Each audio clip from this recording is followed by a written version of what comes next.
நிலம், நீர், காற்று என்பது நிலத்தில் வாழும் உயிரினங்களுக்கு மட்டுமல்ல, நீரில் உள்ள உயிரினங்களுக்கும் தேவை என்கின்ற உணர்வும் விழிப்புணர்வும் நமக்குள்ளே எழ வேண்டும்.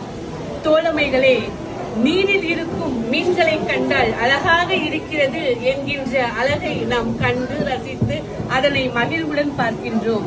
ஆனால் அதே மீன்கள் நீரின் பற்றாக்குறையால் இன்று அழிந்து கொண்டு வருகின்றது என்ற எண்ணம் நம்மிடையே எழுகின்றதா என்ற கேள்விக்குறியில் நாம் வாழ்ந்து கொண்டிருக்கின்றோம். தோழமைகளே, நீரில் இருக்கும் மீன்களுக்கு நீர் எப்படி முக்கியமோ அதே போலத்தான் நிலத்தில் இருக்கும் உயிரினங்களுக்கும் நீர் மிகவும் முக்கியமானவை. நீர் என்பது வெறும் சொல் அல்ல, அது உயிர் என்கின்ற உண்மையை உணர்ந்து வாழ வேண்டும். வீணடிக்க வேண்டாம், நீரை காப்போம் என்கின்ற விழிப்புணர்வோடு வாழ்வோம். வீணாகுவதை தடுப்போம்.